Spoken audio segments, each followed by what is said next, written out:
परम पूज्य बाबा साहब डॉक्टर बी आर अम्बेडकर और इस बहुजन समाज में जन्मे सभी महापुरुषों को मेरा नमन और मेरे सम्मुख बैठे हुए सभी साथियों को मेरा नमो बताया जैसे। और ये कार्यक्रम 1 मिनट में रोकना चाहूँगा। हमारे जितने बहुजन जागरण मिशन के माध्यम से थोड़ी देर रुक जाए। जिस सब्जेक्ट के अंतर्गत जो गोष्ठी का आयोजन किया गया है, जारी करो। जिस गोष्ठी का आयोजन किया है, मैं समझता हूँ बहुत ही इम्पोर्टेंट मुद्दा है। और इस ऐसे मुद्दों पर मेरा एक सजेशन है कि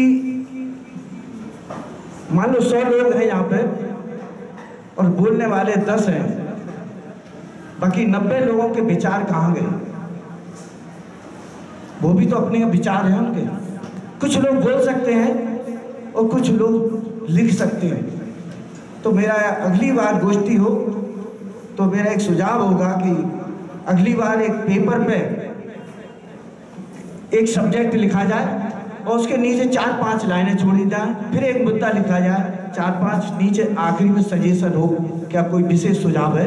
तो जो लोग बोल नहीं सकते वो अपने विचार आकर के हमारे पास एक बढ़िया सा रिजल्ट हमारे सामने होगा कि तमाम लोगों के विचार आए, उस विचार में क्या क्या विचार दिए और उन विचारों के आधार पर हम मीटिंग को कंक्लूड कर सकते हैं और आने वाले समय में हम उस विचार पर हम कोई कार्य कर सकते हैं। मेरा ऐसा सुझाव है। आज जो मीटिंग रखी गई है बहुत शॉर्ट, मुझे तो रात को ही खबर मिली थी। आज बहुत सारे लोगों ने अपने विचार रखे हैं और बहुत महत्वपूर्ण विचार रखे हैं और मेरे लिए समय भी नहीं बचा, तो मैं नहीं चाहूँगा कि लोगों का सब लोग सब्र का बांध टूट चुका है लोगों का। लेकिन 1-2 बात जरूर कहूँगा कि जो बाबा साहेब ने, जैसे नेहा जी ने संविधान बनाया और बात रखी उन्होंने संविधान के ऊपर के मौलिक अधिकारों, जो तमाम जो बाबा साहब ने मूल उद्देशिका बनाई, उस मूल उद्देशिका के अंतर्गत बाबा साहब ने इस देश के तमाम लोगों को अपने संविधान में रोटी, कपड़ा, मकान, शिक्षा, स्वास्थ्य, सुरक्षा का प्रावधान किया। उन प्रावधान को संविधान नहीं देगा, उसकी व्यवस्था हम सब आप लोगों को करनी पड़ेगी। किस तरह से करनी है, कैसे करनी है, ये हम सब समाज के लोगों की जिम्मेदारी है। हम जिससे उम्मीद लगाए बैठे हैं वो शायद हमारी कोई समस्या समाधान नहीं करेगा।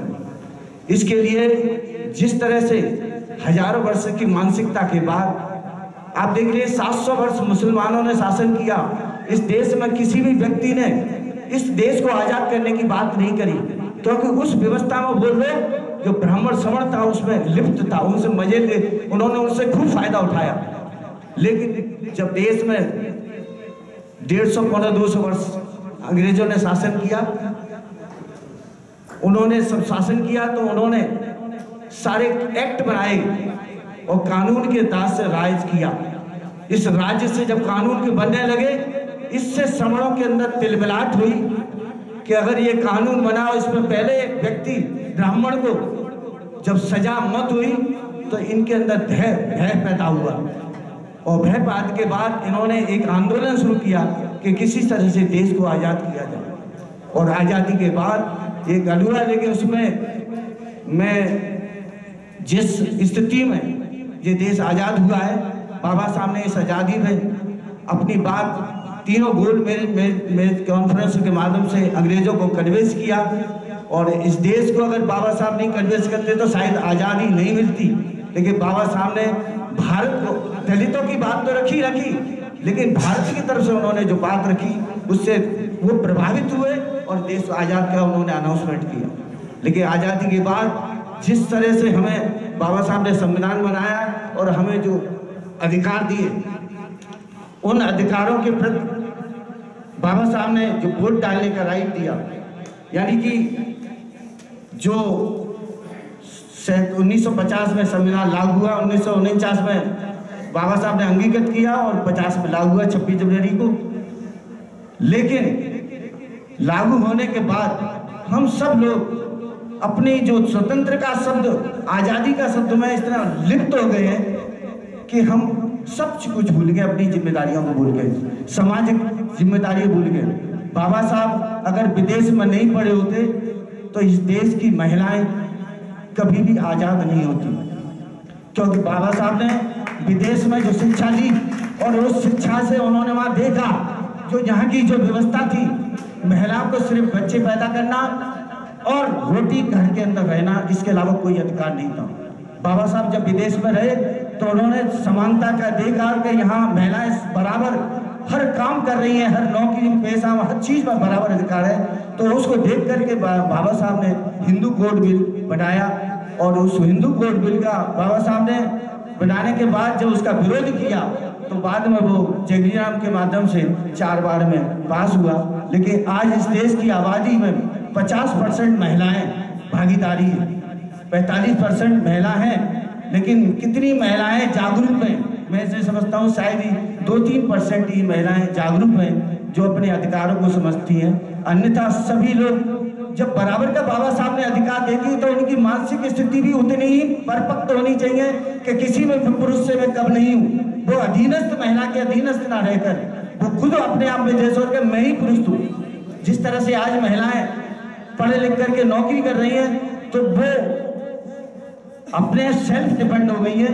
तो उनको भी ये सोचना चाहिए कि मैं, जैसे आज मैं देखता हूँ कई लोगों समाज में शादी विवाह हो रहे हैं तो उस शादी विवाह में लोग ये सोचते हैं कि लड़का कितना कमा रहा है, लड़की, मेरी लड़की तो 50,000 कमा रही है, तुम्हारा लड़का 40,000 कमा रहा है, तो 40,000 वाले से शादी नहीं करेंगे, क्योंकि उनके अंदर जो पुरानी मानसिक व्यवस्था बनी हुई है। अगर लड़की BA पढ़ी है तो इंटर वाले के साथ शादी नहीं करेंगी। इस सोच को बदलना पड़ेगा। अगर नहीं बदलेंगे तो इस देश में जो महिलाओं को अधिकार दिए हैं उन अधिकारों का दुरुपयोग भी हो रहा है।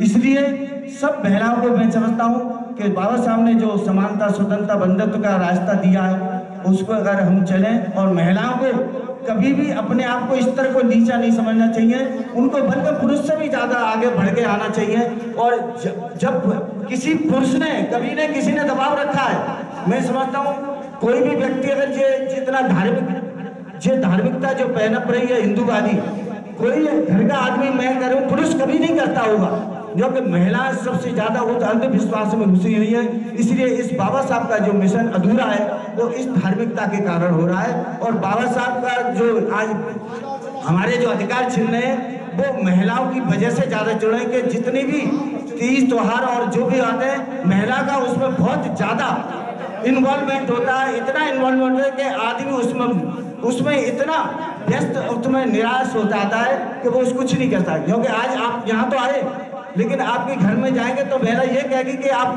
कहाँ गए 4 घंटे के लिए, आपसे प्रश्न करेगी। लेकिन जिस दिन वो महिला उस मंच पर कार्यक्रम पे आएगी तो जब सुन के जाएगी तो वो महसूस करेगी मेरा आदमी कहाँ गया। उनको खुद को स्वयं को आना पड़ेगा, तभी इस देश में जागरूकता आएगी। बाकी बहुत सारे मुद्दे में ज़्यादा समय नहीं लूँगा, बहुत सारा मैटर है, कभी शुरू में मौका मिलेगा तो मैं अपनी बात रखूँगा, मैं ज़्यादा नहीं लेकर।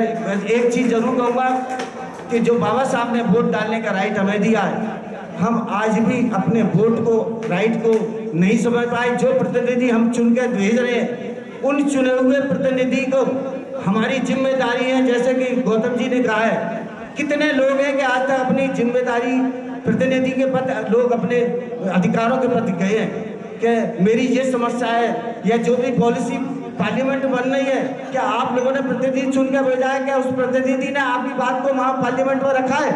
नहीं रखा। हम वोट डालने का राइट तो हमें मिल गया है, लेकिन हमारे वोट का दुरुपयोग हो रहा है। और वो उस दुरुपयोग इसीलिए हो रहा है कि हम लोग स्वयं जागरूक नहीं है। जिस दिन हम जागरूक हो जाएंगे उस दिन है। आज इस देश में जो आरक्षण का मुद्दा है 49.5 SC/ST OBC का आरक्षण है और 50.5 सवर्ण लोगों का आरक्षण है। आपके मानसिक रूप से दिमाग में ये घुसेड़ दिया गया है कि आप आरक्षण ले रहे हैं, लेकिन सही माने में आपको आरक्षण वो स्वयं ले रहे हैं जो देश की 15% 20% आबादी है वो आरक्षण लिए हुए है। तो आपको उसमें उलझाकर आरक्षण के शुद्ध में उलझा करके आपको डाइवर्ट करते रहते हैं, मानसिक रूप से आपको डिप्रेशन में लाते रहते हैं। और जितने भी आरक्षण से मुद्दे रिलेटेड हैं वो कोर्ट में ले जाकर आपको उलझाते रहते हैं।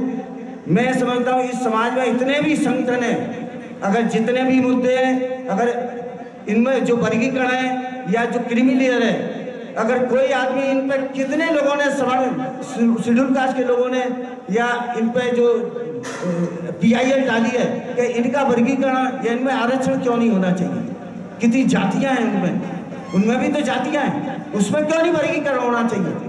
नहीं है, किसी आदमी ने उस पर वर्गीकरण की बात नहीं करी। जिस दिन आप लोग हम प्रहार करना कर शुरू कर देंगे इनके आरक्षण में जो 50.5 लिए बैठे हैं, हम वो तिलमिलाट होगी और आपकी तरफ उंगली उठाना बंद कर देंगे। तो मेरा आप सभी से यह है कि हम सब लोग जो बाबा साहब की ये जयंती मनाते हैं, लाखों रुपये बर्बाद करते हैं, यदि हम एक संगठन नहीं, 2 संगठन मिलकर, 3 संगठन नहीं मिलकर के एक PIL डालेंगे तो मैं समझता हूँ इतनी PIL डालेंगे तो ये पागल हो जाएंगे। वो आपके आरक्षण को किसी मुद्दे पे आपके जो संवैधानिक अधिकार है वो आपको इनको देने पड़ेंगे। इन्हीं शब्दों के साथ मैं विराम दूंगा। नमो बुद्धाय जय।